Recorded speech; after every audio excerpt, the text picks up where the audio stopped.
आज के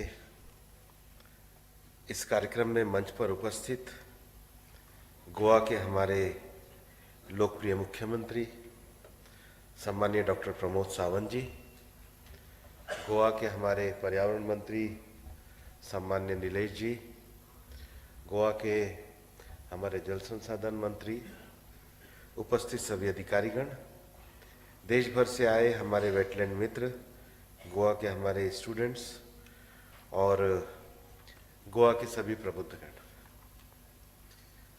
सबसे पहले तो मैं बधाई देना चाहूँगा माननीय मुख्यमंत्री जी को, जिन्होंने हमारे वेटलैंड कार्यक्रम के लिए हमको यहाँ आमंत्रित किया और आज गोवा के खुशनुमा सुबह पे उन्होंने हमें नंदा लेक का भी टूर कराया, तो आपका तो बहुत बहुत धन्यवाद।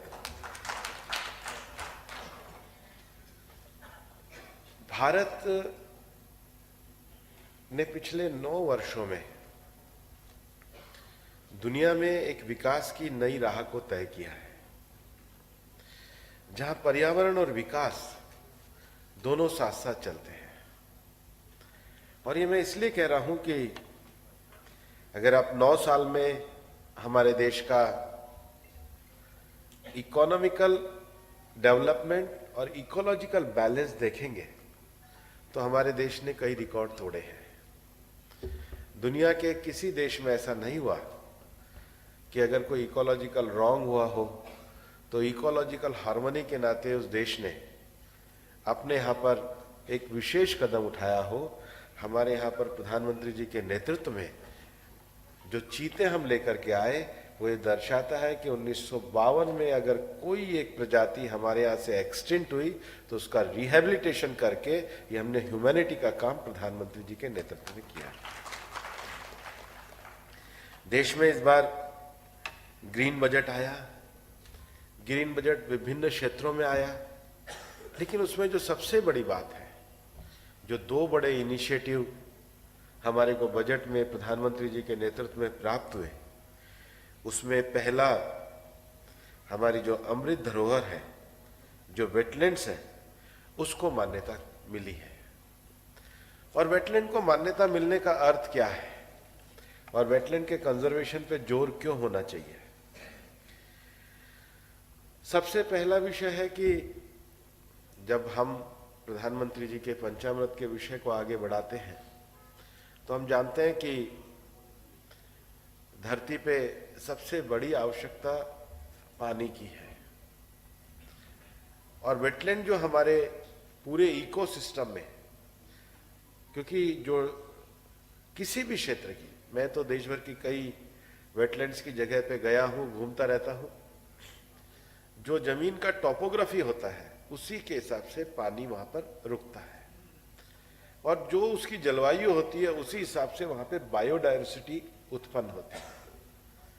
तो सबसे पहला विषय है कि जब हम अपने इकोलॉजिकल सिस्टम को मेंटेन करते हैं तो अपनी बायोडायवर्सिटी को वहां पे प्रिजर्व करते हैं, अपनी क्षेत्र की बायोडायवर्सिटी को वहां पर, जिसको हम बना नहीं सकते प्रयोगशाला में। हम कार बना सकते हैं लेकिन हम घास नहीं बना सकते। और इसलिए जो नेचर का दिया हुआ बायोडायवर्सिटी का उपहार है उसको मेंटेन रखना।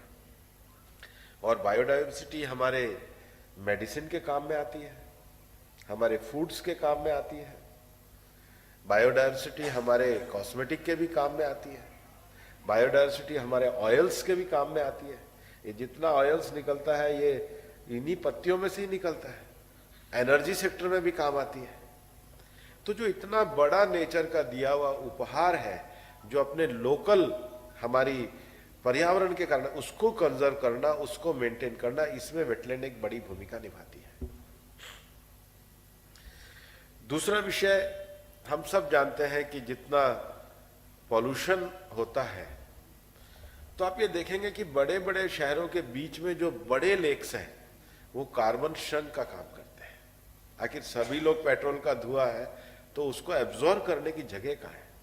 अगर हम फ्यूचरिस्टिक बड़े शहर भी बनाना चाहते हैं तो बनाए, लेकिन अगर हम ओपन स्पेस ऐसा रखते हैं तो कार्बन शंक के लिए बहुत बड़ा काम हमारी वेटलैंड्स करती है, अपने आप करती है। हमारे मंत्री जी जब भाषण दे रहे थे, वाटर रिसोर्स मंत्री, तो कह रहे थे इसके लिए ना बिजली देनी होती है, ना कोई इंफ्रास्ट्रक्चर, कुछ नहीं करना होता। नेचर अपने आप उस सारे विषय को करने का काम करती है। हम डेवलपमेंट की प्लानिंग में इस एरिया की महत्व को भी हम समझ सकते हैं। तीसरा, वेटलैंड हमारे लिए बहुत बड़ा इको टूरिज्म का काम करती है। आपने देखा है देश में कितनी बड़ी बड़ी वेटलैंड्स हैं, और इको टूरिज्म के नाते उधर हम बहुत स्थानीय स्तर पर, ग्रामीण स्तर पर नई अपॉर्चुनिटीज को पैदा कर सकते हैं अगर हम उनका स्वरूप मेंटेन करके रखते हैं।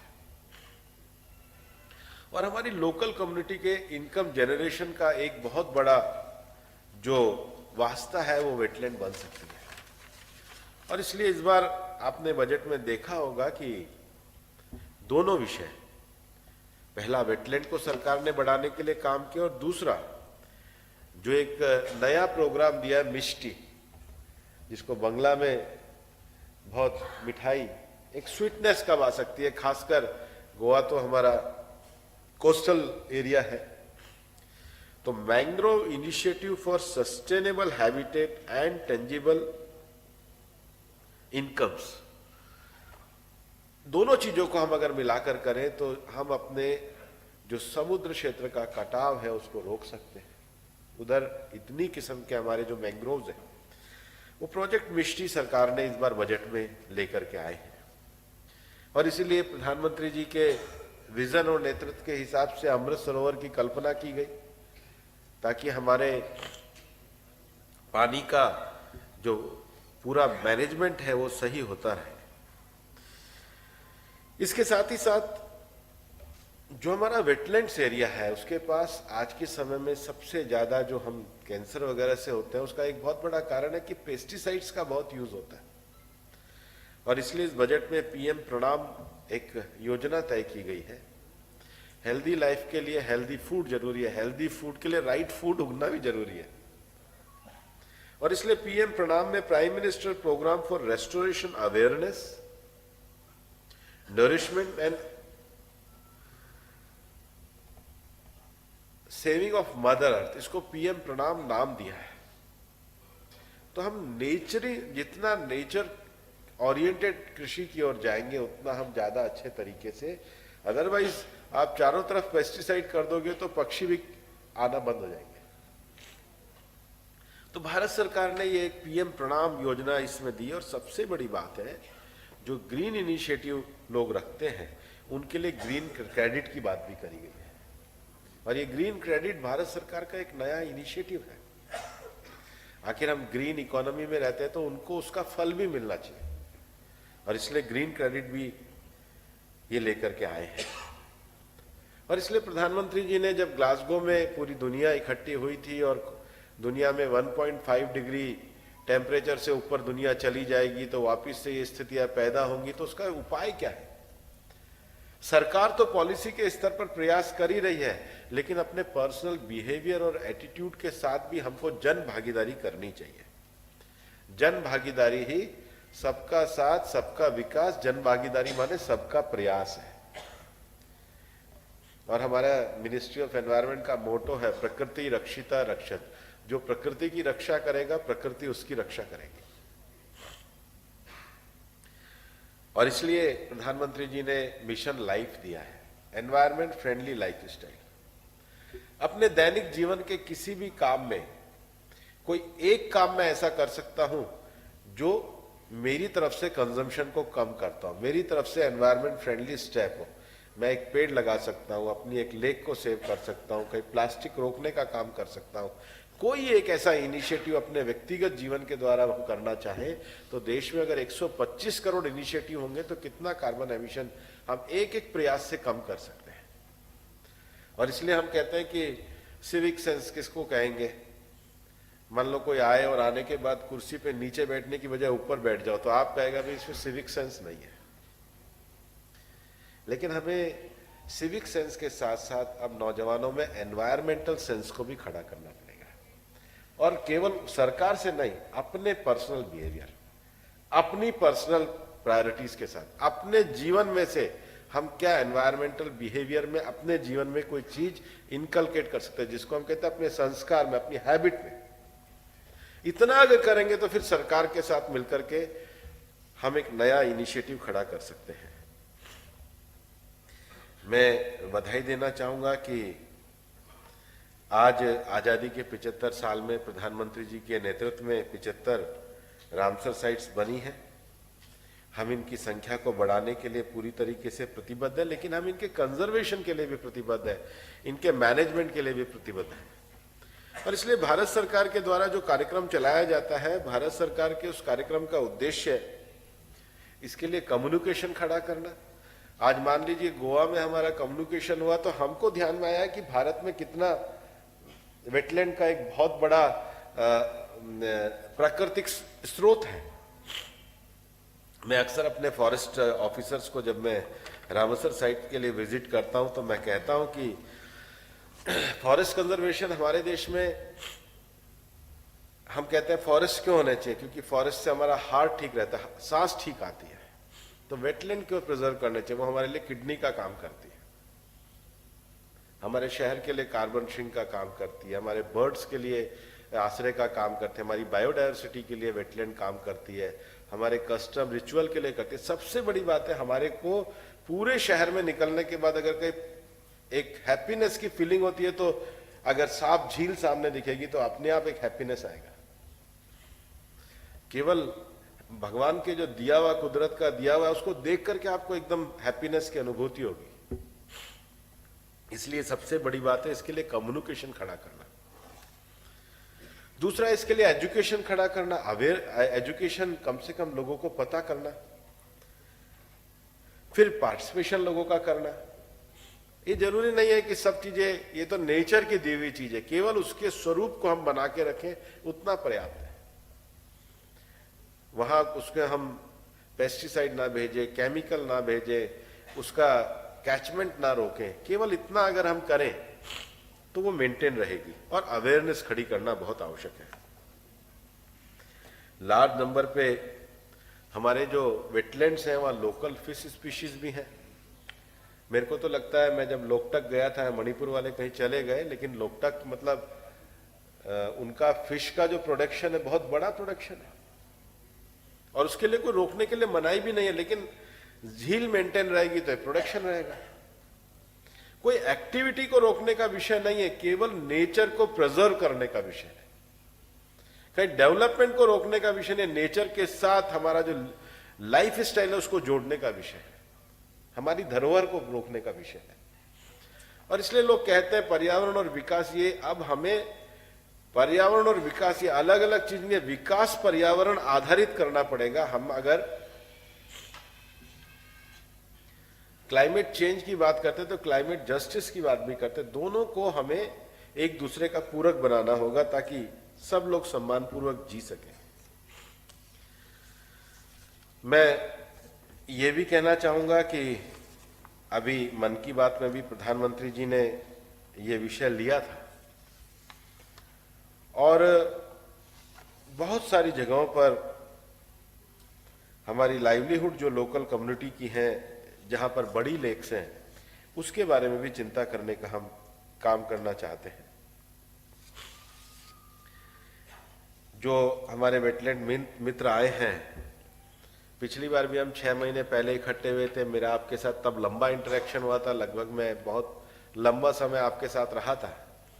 इस बार संसद सत्र चलने के कारण आपके साथ लंबी बातचीत नहीं हुई, लेकिन मैंने कहा एक बार मैं आया हूं तो सबका इंट्रोडक्शन हो जाए ताकि मेरे को ध्यान में रहे। आप लोग बहुत अच्छा काम कर रहे हैं, अपने क्षेत्र में काम कर रहे हैं, सर्विस के नाते काम कर रहे हैं, लेकिन अब इस काम को और ज्यादा अच्छे तरीके से बढ़ाने का विषय, क्योंकि अब ये एक पूरी तरीके से भारत सरकार ने इसको बजट फिलॉसफी के अंदर भी दिया है। तो मैं मानता हूं कि आपके जो नए प्रयोग हैं, आपके जो इनोवेशन है, और हमारे टारगेट क्या होने चाहिए। सबसे पहला, हमें वेटलैंड के आसपास जो हैबिटेट लॉस है उसको कम करना चाहिए, क्योंकि वो बहुत बड़ा थ्रेट है। दूसरा, डिग्रेडेशन जो हो रहा है ड्यू टू क्लाइमेट चेंज, उसके बारे में चिंता करनी चाहिए, एक प्लान बनाना चाहिए। पॉल्यूशन के मानकों को हमें अपने आसपास देखना चाहिए और कोस्टल वेटलैंड जो है उधर कम से कम मैंग्रोव्स को हम आगे बढ़ा करके उसके डिग्रेडेशन को रोक सकते हैं। और निश्चित रूप से इससे हमारा लोकल जो बायोडायवर्सिटी है वो रिच होगा। इसलिए आज हमने जो 75 वेटलैंड हैं,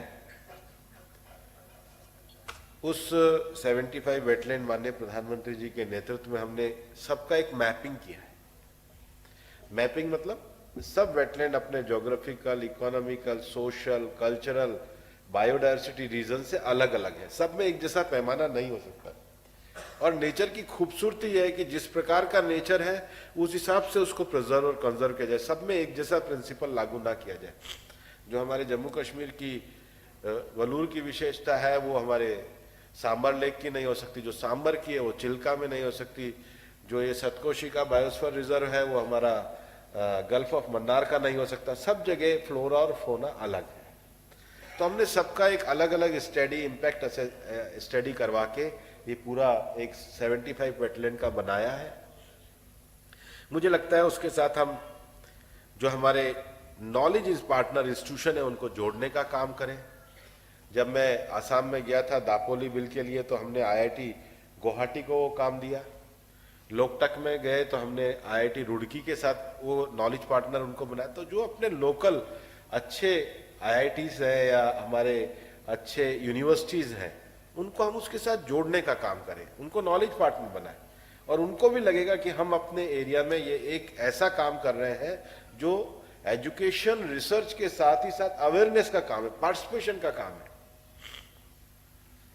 और जब हम ऐसा कहेंगे तो मैं प्रधानमंत्री जी के कोट किए हुए शब्द के साथ ही आह्वान करना चाहूंगा। प्रधानमंत्री जी ने एक बार कहा था, let us join together to make it one of healing, harmony and hope. Thank you very much.